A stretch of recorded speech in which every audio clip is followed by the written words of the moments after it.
नमस्कार लाडक्या बहिणींनो. लाडक्या बहिणींसाठी सर्वात मोठी आनंदाची बातमी. 20वा हप्ता आणि 21वा हप्ता एकत्रित सुरू झाला आहे. फेब्रुवारी आणि मार्चचा एकत्रित हप्ता 3000 रुपये जमा होण्यास सुरुवात झाली आहे. बहिणींची प्रतीक्षा अखेर संपली. आता सर्व पात्र लाडक्या बहिणींना पैसे मिळणार आहेत. मुख्यमंत्री देवेंद्र फडणवीस व उपमुख्यमंत्री एकनाथ शिंदे यांनी ही मोठी घोषणा केली आहे. राज्यात आनंदोत्सव सुरू झाला असून बहिणींची होळी आनंदानं रंगीत होणार आहे. लाडक्या बहिणींसाठी आज राज्य सरकारनं 5 महत्त्वाचे निर्णय घेतले आहेत. लाडकी बहीण योजनेसंदर्भात 5 नवीन अपडेट्स आले आहेत. 20वा आणि 21वा हप्ता एकत्रित म्हणजेच 3000 रुपये खात्यात जमा होत आहेत. 36 जिल्ह्यांची यादी आता टप्प्याटप्प्यानं फायनल झालीय. लाडक्या बहिणींसाठी 5 आनंदाच्या बातम्या असून 36 जिल्ह्यांची यादी अंतिम झालीय. 20 लाख महिला अपात्र ठरवण्यात आल्या आहेत. त्यामुळे आधी तुमचं नाव अपात्र यादीत आहे का ते तपासून घ्या. त्यानंतर लाडक्या बहिणींच्या घरी चौकशी होणार आहे. ही चौकशी नेमकी कशा पद्धतीने ते समजून घ्या. 20 लाख बहिणी पडताळणीतून बाहेर गेल्या आहेत. तुम्हाला आता काय करायचं आहे? पात्र महिलांच्या यादीत नाव येण्यासाठी हे 4 नियम तुम्हाला पाळावेच लागतील. आता जर तुमच्याकडे 4 चाकी वाहन असेल किंवा उत्पन्न वाढलेलं असेल तरीही तुम्हाला पैसे मिळू शकतात. त्यासाठी तुम्हाला नक्की काय करावं लागेल याची संपूर्ण सविस्तर माहिती जाणून घ्या. आज लाडक्या बहिणींसाठी 5 महत्त्वाच्या बातम्या आहेत आणि सरकारने 5 निर्णय घेतले आहेत. लक्षपूर्वक वाचा, कारण 36 जिल्ह्यांची यादी अंतिम झाली असून 20 लाख महिला अपात्र झाल्या आहेत. तर आता त्या महिलांचे पैसे वसूल होणार का? ज्या महिला अपात्र झाल्या त्यांचे पैसे परत घेणार का? याबाबत स्वतः मुख्यमंत्री फडणवीस यांनी स्पष्टीकरण दिले आहे. बहिणींमध्ये आनंदोत्सव सुरू झाला असून आता कोणत्याही बहिणींचे पैसे परत काढून घेतले जाणार नाहीत. जे बहिणी पात्र आहेत त्यांना 100% लाभ मिळणारच. 20व्या आणि 21व्या हप्त्याचे पैसे वाटपाला सुरुवात झालीय.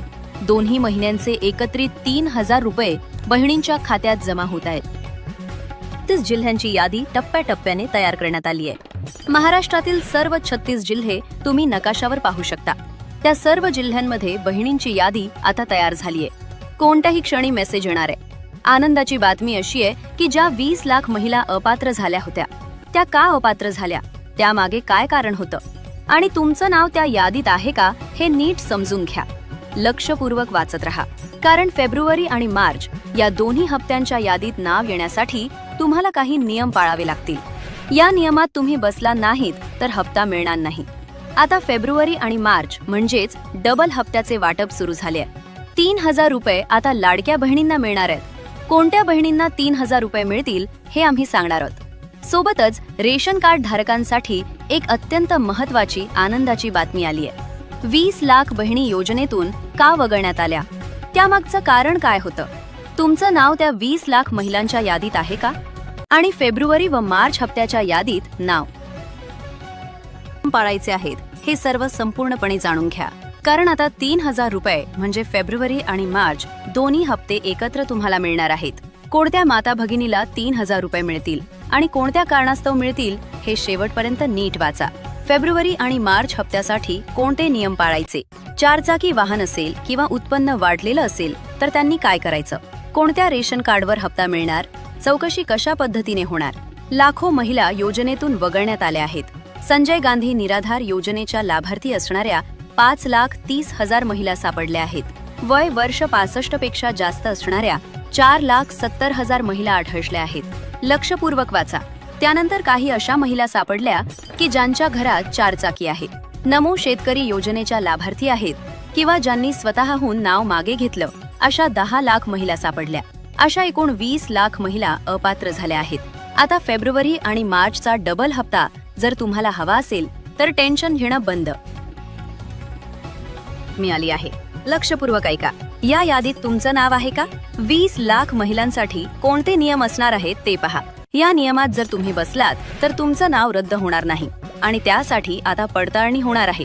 ज्या अंगणवाडी सेविका आहेत त्यांना आता आदेश देण्यात आला आहे की बहिणींच्या घरी जाऊन चेक करा. अंगणवाडी सेविकांकडून 5 निकषांनुसार तुमची चेक होणार आहे. पहिली चौकशी असेल ती म्हणजे तुमच्या घरात 4 व्हीलर म्हणजे 4 चाकी गाडी आहे का, हे सगळ्यात आधी तपासलं जाईल आणि तसं आढळलं तर प्रशासनाकडे तुमची माहिती जाईल आणि ऑनलाईन पद्धतीने तुमचा अर्ज रद्द होईल.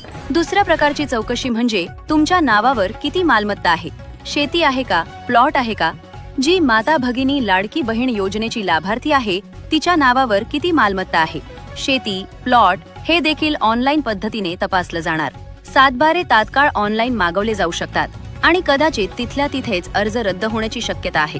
तिसरी चौकशी म्हणजे तुमच्या करदाता आहे का, कोणी चांगल्या नोकरीला आहे का, मोठ्या पदावर आहे का, अशा महिलांचा लाभ त्या ठिकाणी लगेच बंद केला जाणार आहे.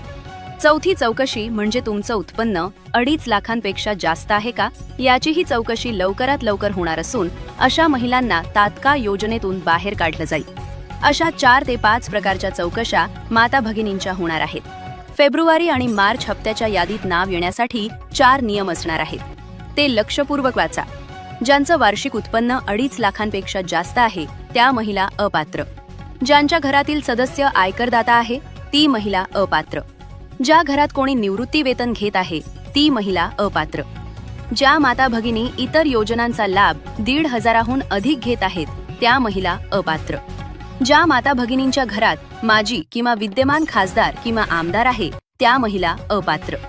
ज्या कुटुंबात भारत सरकार किंवा राज्य सरकारच्या विविध मंडळांवर कोणी कर्मचारी आहे म्हणजे एसटी बोर्ड किंवा इतर कोणतं मंडळ, महानगरपालिका, त्या महिला अपात्र. आणि सर्वात महत्त्वाची अट म्हणजे ज्या वाहन आहे त्या महिला अपात्र. पण आता लक्षपूर्वक ऐका. अशाही माता भगिनी आहेत ज्यांच्या नावे 4 चाकी आहे किंवा उत्पन्न 2.5 लाखाहून जास्त आहे. अशांची रेशन कार्डाच्या माध्यमातून चौकशी होणार आहे. ज्यांचं उत्पन्न 2.5 लाखांपेक्षा जास्त आहे त्यांनी काय करायचं? त्यांच्याकडे जर पांढरं रेशन कार्ड असेल तर त्यांनी काळजी घेण्याची गरज आहे. पण ज्यांच्याकडे पिवळं किंवा केशरी रेशन कार्ड आहे त्यांना थोडी कमी काळजी आहे. पिवळ्या रेशन कार्डाचा अर्थ म्हणजे त्यांचं वार्षिक उत्पन्न 15,000 रुपयांपेक्षा कमी आहे आणि केशरी रेशन कार्ड असलेल्यांचं उत्पन्न 15,000 ते 1 लाखाच्या दरम्यान आहे. त्यामुळे त्यांनी टेन्शन घेण्याची गरज नाही. पण पांढरं रेशन कार्ड असलेल्यांनी काय काळजी घ्यायची? त्यांनी त्यांचं उत्पन्न प्रमाणपत्र तपासून घ्यायचं आहे. उत्पन्न प्रमाणपत्र तपासा, अपडेट करा. त्यानंतर कुटुंबाचं एकूण उत्पन्न नीट तपासा. किती कमावणारे सदस्य आहेत, एकूण उत्पन्न किती येतं, त्यानंतर आर्थिक स्थितीचा योग्य दस्तावेज सादर करा. बऱ्याच वेळा उत्पन्न जास्त असतं पण खर्चही तेवढेच असत. संपर्क साधा. या 4 गोष्टी करायच्या आहेत. त्यानंतर घरात 4 चाकी वाहन असल्यास काय करायचं? वाहनाचा प्रकार आणि त्याचा वापर तपासा. ते व्यावसायिक वाहन आहे का, टॅक्सी आहे का, त्याला पिवळी नंबर प्लेट आहे का? अशा माता भगिनींना कदाचित यातून सुटका मिळू शकते. वाहनाची किंमत आणि वापराच्या स्वरूपावर भर द्या. बऱ्याच माता भगिनींकडे खूप जुनी आणि कमी किमतीची वाहनं आहेत. अशांना सवलत मिळण्याची शक्यता आहे. त्यानंतर वाहनाच्या मालकीचे दस्तावेज तपासा. जर वाहन त्या माता भगिनीच्या स्वतःच्या नावावर नसेल तर त्यांना कदाचित सुटका मिळू शकते. चौकशी आणि पडताळणी झाल्यानंतर त्यांना दिलासा मिळू शकतो. त्यामुळे या संदर्भात अधिकाऱ्यांशी संपर्क साधा. वाहनाचे दस्तावेज वेळेवर आणि व्यवस्थित ठेवा. पडताळणीचे आदेश ज्या पद्धतीने दिलेले आहेत त्यानुसार अधिकाऱ्यांना व्यवस्थित उत्तर द्या, जेणेकरून त्यांचे समाधान होईल. ते प्रतिकूल अहवाल देणार नाहीत आणि सर्व माता भगिनींना लाभ मिळेल. आता पुणे, मुंबई, नाशिकमध्ये पडताळणी सुरू झाली आहे. ना पैसे मिळणार नाहीत त्यांची माहिती झाली. आता उर्वरित बहिणींचा विचार करा. आधीचा आकडा 2.5 कोटी होता.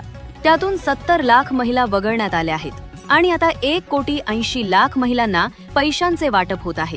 एकूण 3 ते 5 टप्प्यात हे वाटप होणार असून आज एकूण 12 जिल्ह्यांमध्ये पैसे वाटले जाणार आहेत. यात अग्रस्थानी आहे अमरावती विभाग. त्यातील यवतमाळ आणि वाशिम या 2 जिल्ह्यांतील महिलांना आज दुपारपासूनच पैसे जमा होत आहेत. तर अकोला, अमरावती आणि बुलढाणा यांना उद्या किंवा परवा वाटप होणार आहे. दुसरा विभाग म्हणजे छत्रपती संभाजीनगर विभाग. त्यात बीड आणि जालना या 2 जिल्ह्यांची नावे आली आहेत. तर छत्रपती संभाजीनगर, धाराशिव, लातूर, नांदेड, हिंगोली आणि परभणी यांना अजून 2 ते 3 दिवस वाट पाहावी लागू शकते. फक्त बीड आणि जालन्याच्या महिलांना आज पैसे येणार आहेत. तिसरा विभाग म्हणजे कोकण विभाग. यात मुंबई शहर, मुंबई उपनगर, पालघर, ठाणे, रायगड, रत्नागिरी आणि सिंधुदुर्ग असे 7 जिल्हे येतात. त्यापैकी रत्नागिरी म्हणजे नागपूर विभाग, यात चंद्रपूर, नागपूर, गडचिरोली, गोंदिया, भंडारा आणि वर्धा यांचा समावेश आहे। त्यापैकी भंडारा आणि गोंदिया या 2 जिल्ह्यांना आज रात्री 12 वाजेपर्यंत पैसे येतील। पुढचा विभाग म्हणजे नाशिक विभाग। यात 5 जिल्हे येतात आणि त्यापैकी धुळे आणि नंदुरबार यांना पैसे येणार आहेत।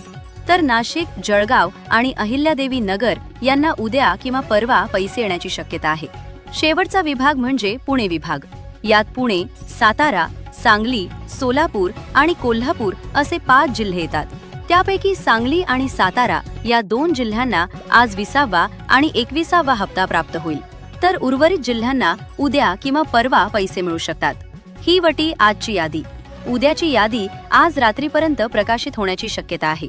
ती यादी प्रकाशित झाल्यातच आम्ही व्हिडिओ बनवू, पण तो व्हिडिओ तुम्हाला हवा असेल तर आत्ताच या व्हिडिओला लाईक करा आणि कमेंटमध्ये तुमच्या जिल्ह्याचं नाव लिहा। आपल्या चॅनलला सबस्क्राईब करा आणि बेल आयकॉन दाबा, कारण त्याशिवाय पुढील याद्यांचे VI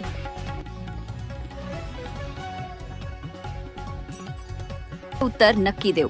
अशाच प्रकारचे नवनवीन व्हिडिओ पाहण्यासाठी आपल्या चॅनलला सबस्क्राईब करा व बेल आयकॉन प्रेस करा, जेणेकरून नवनवीन व्हिडिओ तुमच्यापर्यंत लवकरात लवकर पोहोचतील। धन्यवाद।